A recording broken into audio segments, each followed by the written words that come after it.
मान्यवर, मणिपुर में जो हिंसक घटनाएं हुई है वो क्यों हुई है, क्या स्थिति है और इससे निपटने के लिए हमने क्या कुछ किया है, इसकी डिटेल बात मैं अभी करूंगा।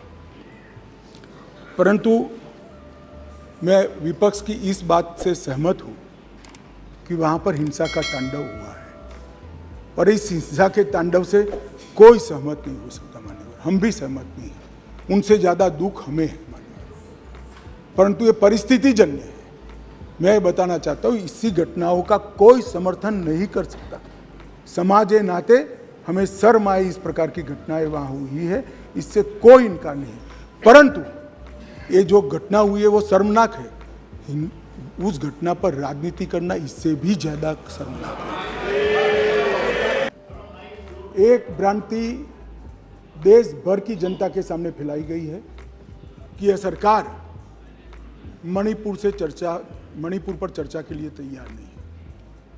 मैं आज भरे सदन के अंदर आपके माध्यम से सदन को बताना चाहता हूं कि सदन आहूत भी नहीं हुआ था। मैंने पत्र लिखकर अध्यक्ष जी से मांग की थी कि मैं चर्चा के लिए तैयार हूं, इसमें समय मर्यादा मत बनाइए। प्लीज बैठो बैठो बैठो प्लीज प्लीज प्लीज प्लीज। मान्यवर,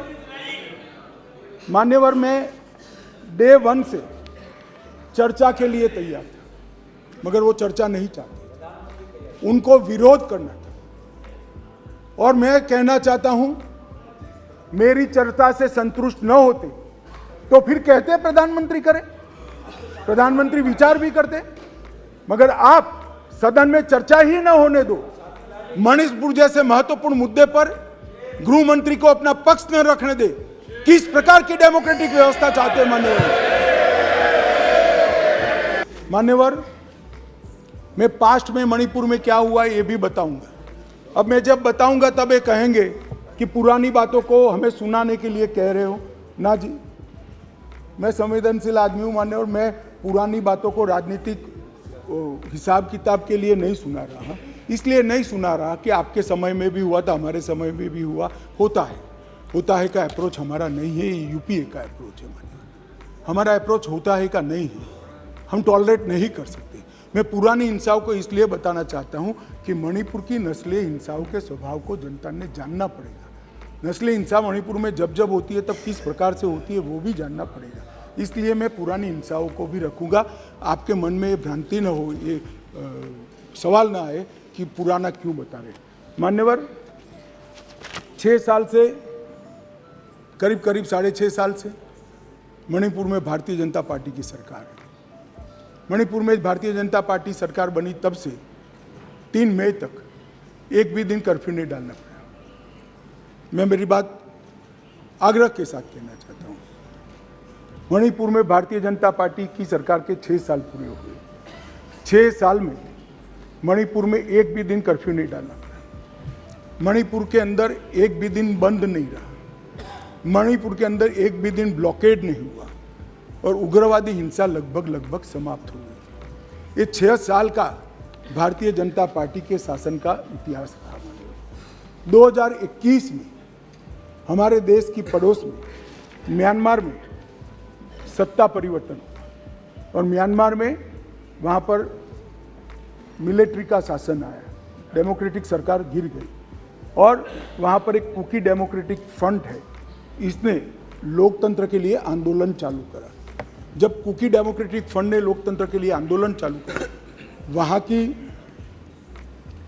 मिलिट्री शासन ने इन पर कड़ाई करना शुरू की, दबिश बनाना शुरू की और चूंकि म्यांमार की बॉर्डर फ्री बॉर्डर है मान्यवर, वहाँ फेंसिंग नहीं है और आज से नहीं, आज़ाद हुए तब से नहीं है, फेंसिंग नहीं है। तो बहुत बड़ी मात्रा में मिजोरम और मणिपुर के अंदर कुकी भाइयों का वहाँ शरणार्थी नाते यहाँ आना शुरू हुआ। मैं इसलिए कहना चाहता हूँ मान्यवर, क्योंकि उनका झगड़ा मणिपुर की मिलिट्री से था और दबिश शुरू हुई इसलिए आया। अरे म्यांमार की मिलिट्री से था और दबिश शुरू हुई इसलिए वो यहाँ पर आए। मान्यवर, हजारों की संख्या में कुकीज़ आदिवासी भाई यहाँ आना शुरू हो और परिवार बसने लगे। कहाँ बसेंगे?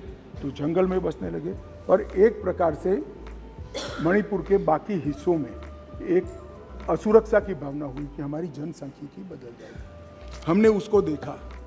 उसी वक्त मान्यवर हमने गृह मंत्रालय में 2022 में निर्णय किया कि अब ये बॉर्डर को खुला नहीं कर सकते, बॉर्डर बनानी पड़ेगी, फेंसिंग करनी पड़ेगी। हमने 10 किलोमीटर फेंसिंग पूरी कर दी है, 60 किलोमीटर का काम चालू है और 600 किलोमीटर का सर्वे चालू है। आपने 2014 तक कभी फेंसिंग नहीं की। हमने दूरंदेशी से 30 में दंगे हुए, 21 में ही फेंसिंग का काम शुरू कर दिया था। 10 किलोमीटर ट्रायल फेंसिंग बन चुकी है, 60 किलोमीटर का काम चालू है और 600 किलोमीटर का सर्वे बाकी, जिससे ये घुसपैठ को रोका जा सके। फिर एक अनरेस्ट खड़ा होने लगा क्योंकि वहाँ जनसांख्यिकी बहुत निर्णायक होती है। मान्यवर घाटी में कुकी भाई रहते हैं, पहाड़ पर ट्राइबल भाई रहते हैं, तो उनके अरे सॉरी घाटी में मतई रहते हैं और पहाड़ पर कुकी और नागा ट्राइबल भाई रहते हैं। तो एक जनसांख्यिकी के बदलाव का बड़ा दबाव रहता है कि हमारी संख्या, हम अल्पमत में आ जाएंगे। तो इसके लिए हमने लगभग जनवरी महीने से हमने वहाँ पर जितने भी शरणार्थी आए थे उनको एक परिचय पत्रक देने की शुरुआत की। उनका थंब इम्प्रेशन लिया, आई इम्प्रेशन लिया और थंब इम्प्रेशन और आई इम्प्रेशन को वोटर लिस्ट और आधार कार्ड के नेगेटिव लिस्ट में डालने का काम किया। ऐसा नहीं है मान्यवर कि यहाँ गृह मंत्रालय के कंट्रोल रूम में कोई आंख मूंद कर हुआ। 2023 में दंगा हुआ, 21 में हमने फेंसिंग चालू करी, 22 में हमने फेंसिंग चालू करी और 23 की शुरुआत में हमने थंब इम्प्रेशन और आई इम्प्रेशन लेने की शुरुआत की और उसको भारत के वोटर लिस्ट और आधार के नेगेटिव लिस्ट में डालने की। फिर भी ये जिस प्रकार से संख्या बढ़ती गई, एक असुरक्षा की भावना मतई लोगों में फैलती गई। मान्यवर ये जो वहाँ पर एक फ्री रेजिम है, नेपाल की तरह वहाँ पासपोर्ट नहीं चाहिए। अब ये मत कहना है कि हमने क्यों नहीं करा, 1968 से करा हुआ है भाई। 1968 से एक समझौता है भारत और ब्रह्मदेश की सरकारों के बीच में कि बॉर्डर के 40 किलोमीटर से जो अंदर आएगा या यहाँ से 40 किलोमीटर से आ जाए उसको पासपोर्ट नहीं चाहिए।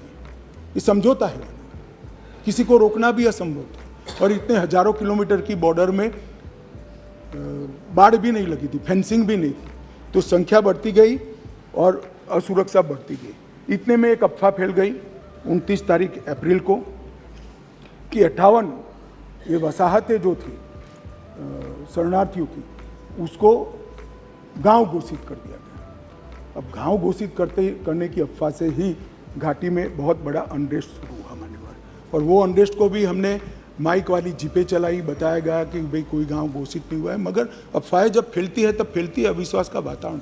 और घोषित जंगल गांव घोषित किया, जंगल गांव घोषित किया जो वसाहतें थी उसको, तो उनको लगा है परमानेंट अब यहीं बस जाएंगे, तो एक अनरेस्ट खड़ा हुआ। उसके बाद में आग में तेल डालने का काम हाईकोर्ट मणिपुर के अप्रैल महीने में आए हुए एक फैसले ने कहा, जिसने सालों से पड़ी हुई एक लंबित पिटीशन को अचानक चलाया। अचानक चलाकर ना भारत सरकार के ट्राइबल आयोग को शपथ पत्र लिया, ना भारत सरकार के ट्राइबल डिपार्टमेंट का लिया, ना भारत सरकार के गृह मंत्रालय का लिया, ना मणिपुर सरकार का लिया, और अचानक ही कह दिया कि 29 अप्रैल के पहले इस मतई जाति को ट्राइबल घोषित कर दी गई। इससे पहाड़ पर बहुत बड़ा अनरेस्ट हुआ, ट्राइबलों में बड़ा अनरेस्ट हुआ कि अब मतई ट्राइबल बन जाएंगे तो हमारी नौकरियों में स्पर्धा का भाव होता है और स्वाभाविक है। एक कोई कानूनी प्रक्रिया के बगैर एक ऑर्डर कर दिया गया, जिसके कारण ऊपर भी, नीचे ऑलरेडी अनरेस्ट चालू था, ऊपर भी अनरेस्ट हुआ और 3 तारीख को एक रैली के अंदर एक क्लैश हो गया माने, और क्लैश होने के बाद दंगे चालू हुए जो अब तक अशांत परिस्थिति को बनाए हुए हैं। अब इस परिस्थिति को आप वो क्यों नहीं गया, ये क्यों नहीं गया, इस तरह से आप तुलना मत करिए। ये परिस्थिति जन्य दंगे हैं मान्यवर। मैं आगे भी कहना चाहता हूँ, इसके साथ एक बहुत बड़ी बात दूसरी भी हुई है कि वहाँ मिलिट्री का शासन आने के बाद थोड़ी ढिलास आ गई है और नारकोटिक्स का भी बहुत बड़ी तस्करी म्यांमार की ओर से मणिपुर की ओर हुई है। इसके व्यापार से भी बहुत बड़ा अनरेस्ट हुआ है। मगर जो क्लिंचिंग चीज़ थी वो कोर्ट का जजमेंट थी, उसकी अंतिम तारीख 29 मई थी और इसके विरोध में एक जुलूस निकला। जुलूस में दोनों ग्रुपों के बीच में भिड़ंत हुई और देखते देखते घाटी में और पहाड़ पर दोनों जगह एक दूसरे पर हमले करना, हिंसा करना शुरू हो गया। मान्यवर, अब दो सवाल हैं कि हिंसा शुरू करने के बाद क्या किया, मैं उस पर बाद में जाता हूँ। इतनी ही शांति से बताऊँगा, कोई जरा भी मन में, मैं कि कोई किसी चीज़ से भागना नहीं चाहता। भागना मेरा स्वभाव ही नहीं है भाई, मैं किसी भी चीज़ से भागना नहीं। मगर मणिपुर की नस्लीय हिंसाओं के इतिहास को समझना पड़ेगा। 1993 में श्री पीवी नरसिम्हा राव जी प्रधानमंत्री थे, राजकुमार दोरेंद्र सिंह कांग्रेस के नेता मुख्यमंत्री थे और नागा कुकी संघर्ष हुआ। नागा कुकी भी नस्लीय हिंसा थी मंजूर और उस वक्त 750 लोग मारे गए, 200 लोग घायल हुए, 45,000 लोग शरणार्थी थे और 1.5 साल तक ये हिंसा अविरत रूप से चलती रही। अब ये कहते हैं प्रधानमंत्री जी क्यों नहीं बोले?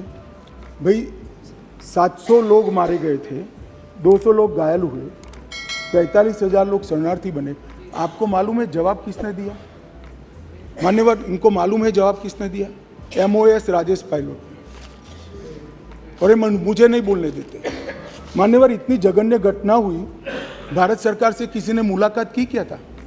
ट्राइबल मिनिस्टर गया? ना जी। समाज कल्याण विभाग के मंत्री गए? ना जी। होम मिनिस्टर का question does not arise. MOS गए? ना जी। और ये पूछते हैं हमें कि प्रधानमंत्री क्यों नहीं गए? अरे भाई, आप जरा देखिए कि नस्लीय हिंसाओं का इतिहास, मैं पूरा बताता हूँ इतिहास, अब मुझे जल्दबाजी नहीं है, बड़ा महत्वपूर्ण मुद्दा है, मुझे पूरा बताना है इतिहास। संसद के अंदर विपक्ष बोलते बोलते थक गया, गृह मंत्री जवाब देने के लिए खड़े नहीं हुए, MOS ने जवाब दिया मान्यवर, और ये लोग प्रधानमंत्री जवाब दे वो मांग से पूरा पार्लियामेंट होल्ड करे हुए। मान्यवर, 1993 में दूसरी बार संघर्ष हुआ, मतई पंगल संघर्ष हुआ, 100 लोग मारे गए, वो भी 1 साल तक चला और राज्यसभा में गृह मंत्री ने जवाब दिया, बस, लोकसभा में नहीं। और ये कह रहे हैं प्रधानमंत्री जवाब दे। मुलाकात की किसी ने नहीं की, ना गृह मंत्री ने, ना MOS ने, किसी ने नहीं की। फिर इंदर कुमार गुजराल आए 97-98 में, कुकी पाइते संघर्ष हुआ, 350 लोग मारे गए, 1 साल तक संघर्ष चला। ये भी नस्लीय हिंसा है। मैं टेररिज्म की घटनाएं नहीं गिना रहा, नस्लीय हिंसा समझा रहा हूं। 1 साल तक चला, चर्चा ही नहीं हुई, स्टेटमेंट भी नहीं हुआ, सवाल भी सारे खारिज कर दिए गए और ये कहते हैं प्रधानमंत्री जवाब दे। और मैं डे 1 से कह रहा हूं मान्यवर, मैं जवाब देने के लिए तैयार हूं, मेरी ड्यूटी है, मैं देश के प्रति जवाब दे हूं, संसद के प्रति जवाब दे हूं, विपक्ष के प्रति भी जवाब दे हूं, मैं आपको जवाब देने के लिए। मुझे बोलने नहीं देते हैं। ये किस प्रकार का लोकतंत्र है मान्यवर? तो अब तो बोलने ही दोगे, अब तो बोलने ही दोगे दादा। मैं पहले की बात कर रहा हूं, पहले की बात कर रहा हूं। और हमारे गोगाई जी कहते हैं मौन तोड़ने के लिए लाया गया। अरे भाई, मौन रखने वाले तो हार गए और वहां बैठ गए, हम तो बोलने वाले हैं, जवाब देने वाले हैं। हम मौन नहीं रखते, मौन आप रखते हैं। हमें कुछ नहीं छुपाना, हमारा कोई आदमी इसमें इन्वॉल्व नहीं है। मैं नाम बोलना नहीं चाहता, गृह मंत्रालय के रिकॉर्ड पर नेताओं के नाम है। सुनना है तो बता दूं, आप खड़े होकर कह दो बताओ तो मैं बता देता हूं, नाम सुनना है।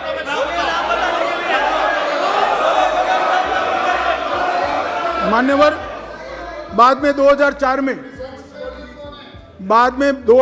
में मनमोहन सिंह जी थे, इबोबी सिंह जी थे, लगभग 1700 लोगों के एनकाउंटर हुए, 1700 लोग एक तरफा वर्दी से। ऐसा वहां मानते, मैं नहीं मानता, मैं तो व्यवस्था में विश्वास रखने वाला हूं। वहां लोग मानते वर्दी से की हुई नस्ली हिंसा थी। 1700 सुप्रीम कोर्ट ने संज्ञान लिया, ढेर सारी SITयां बनी, मगर किसने जवाब दिया? कोई नहीं, एक चर्चा नहीं, ना एमओएस, ना मिनिस्टर। अब मुझे बताइए भाई, चिदम्बरम साहब थे और वहां राज्यसभा में मेरा हिसाब मांगते थे, मुझे बोलने नहीं देते। मैं आपके माध्यम से देश की जनता को कहना चाहता हूं, ये परिस्थिति जन्य नस्लीय हिंसा है, इसको राजनीति का मुद्दा नहीं बनाना चाहिए। और मान्यवर 3, 4, 5 मैं पूरे देश को बताना चाहता हूं, इस देश के प्रधानमंत्री ने रात को 4 बजे भी मुझे फोन किया है और दूसरे दिन 6:30 बजे मुझे फोन से उठाया भी इस देश के प्रधानमंत्री ने। और ये कह रहे हैं मोदी जी ध्यान नहीं रखते। मान्यवर 3 दिन तक लगातार हमने यहां से काम करने का काम किया, 16 वीडियो कॉन्फ्रेंस करी, 36,000 लोग सिक्योरिटी फोर्सेस सीएपीएफ के वहां पहुंचाए, वायुसेना के विमानों का उपयोग किया, चीफ सेक्रेटरी बदल दिया गया, डीजीपी बदल दिया गया, सुरक्षा एडवाइजर भेज दिया गया, चीफ सेक्रेटरी भारत सरकार ने भेजा, डीजीपी भारत सरकार ने भेजा, सुरक्षा एडवाइजर भारत सरकार। ये सब 4 तारीख की शाम को समाप्त हो गया था। 3 को हिंसा हुई, 4 तारीख को समाप्त हो गया था। और ये कहते हैं 356 क्यों ना लगाया? 356 तब लगती है जब हिंसा के समय राज्य सरकार कोऑपरेट न करे। हमने डीजीपी बदल दिया, उन्होंने भारत सरकार के डीजीपी को स्वीकार कर लिया। हमने चीफ सेक्रेटरी बदल दिया, उन्होंने भारत सरकार के चीफ सेक्रेटरी भेजे हुए चीफ सेक्रेटरी को। मैं यही कह रहा हूं, समझ ना हो तो नहीं आएगी भी। सीएम तब बदलना पड़ता है जब कोऑपरेट न करे। ये सीएम कोऑपरेट कर रहा है। डीजीपी, सुरक्षा सलाहकार, ये सबको हमने बदला है। मान्यवर